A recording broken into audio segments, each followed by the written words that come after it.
I think the most thrilling thing is that while we are listening to pieces which are, let's say, 300-400 years old, and we've heard them for 100 times on CDs, in live concerts, why do we go again to a concert with the same piece we know from recordings, we know from CDs? Why do we do that? And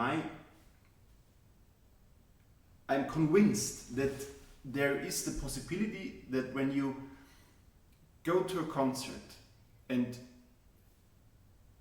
you do this because you have the chance that in this moment, and only in this moment, on this day, with those people on stage, with those people in the audience, that there is a unique possibility to hear it completely new.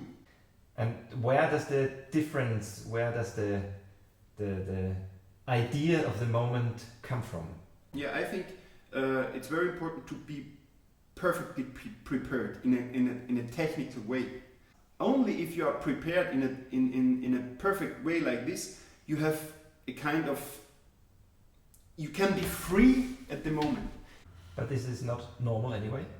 It should be normal, but how can I say? Sometimes it's well prepared and then it's played well prepared.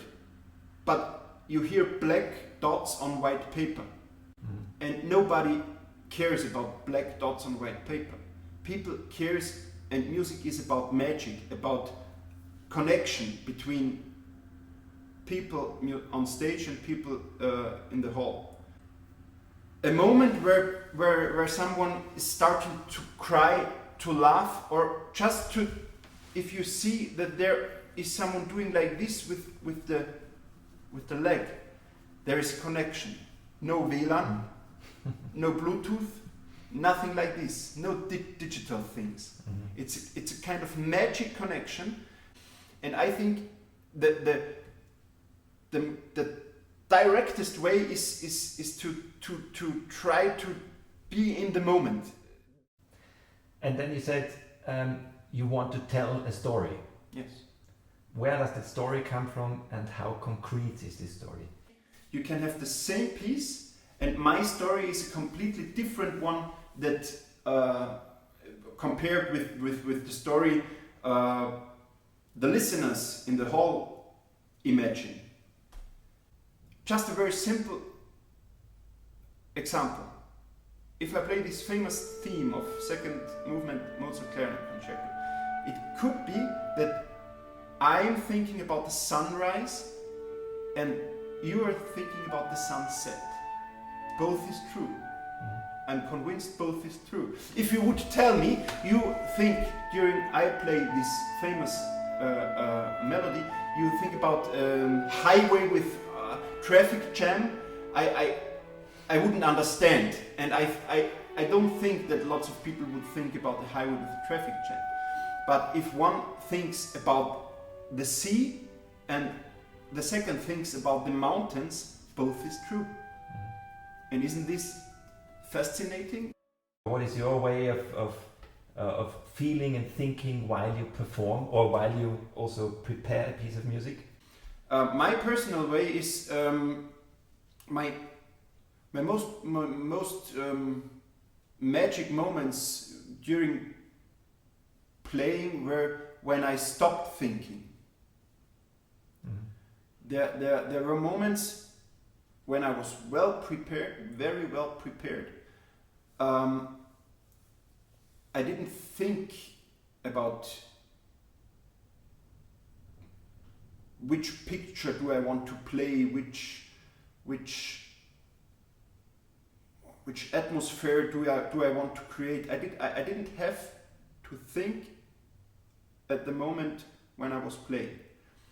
But to be able to do this in a convincing way, is there at some point in the preparation where you have to go through concrete pictures? Absolutely. And then maybe forget about them? Absolutely. I come back to this example for Mozart clarinet concerto. We as clarinetists play very often this piece. Of course, it's a masterpiece and I love it. You have your teacher at the university, you have your own opinion and your own way what this should be, and you go to master classes and you have at a certain point 20 suggestions for 4 bars. And if you look to my music, I have my even if I play from memory, but I have my sheet music at home, and if I look to this, sometimes I see for really almost every bar 3 versions with articulation, with ideas, with dynamics, and I think it's so important to go this way through, to have these impressions from lots of teachers, from lots of people who give you inspirations, give you suggestions how you could do.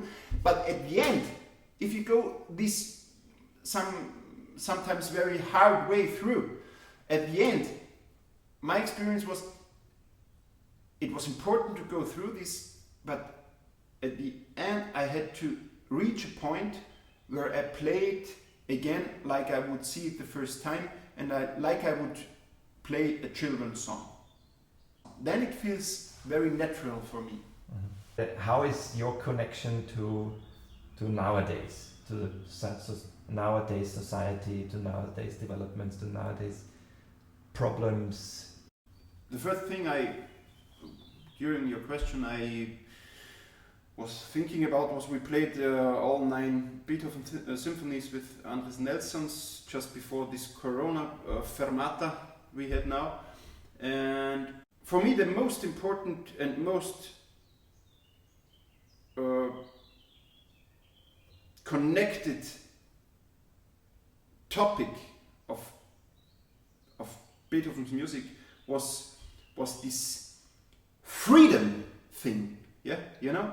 And now we really, and it was so crazy because right after we played, I think it was his 5th symphony, there was this lockdown and all parts of our society were locked down and we had to stay at home and it was absolutely opposite of freedom. But we just played bam bam bim bam bam bam bam, and it was so libertà. This big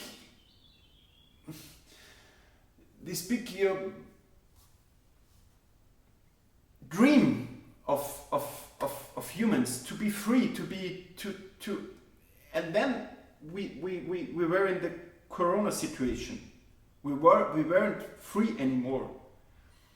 So this is a very simple example, but this was absolutely contemporary. Mm-hmm. It was here now. So why shouldn't this be modern now? Mm-hmm. It's very modern. Mm-hmm. And I think freedom, in a way, Beethoven was thinking about it. It's a global, deeply human wish and fantasy, and here in Austria and Middle Europe and in Western countries we are, like you said, we are living like kings. But let's think about if we are free, really free, if we have the possibility to be free, but are we free? Or are we sometimes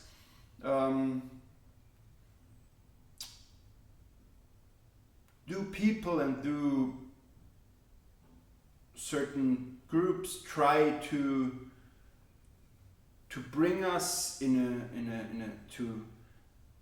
to manipulate us? Yeah, I don't know, but let's think about it. Are we free?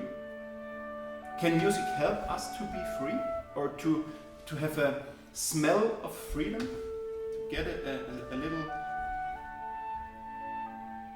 fiction about what is it about being really free? And then we come back to the moment we talked about before. When you're playing music just in the moment, I think this can be a moment where you can completely free. And perhaps this is why I want to create these moments more and more, and I am addicted to these moments.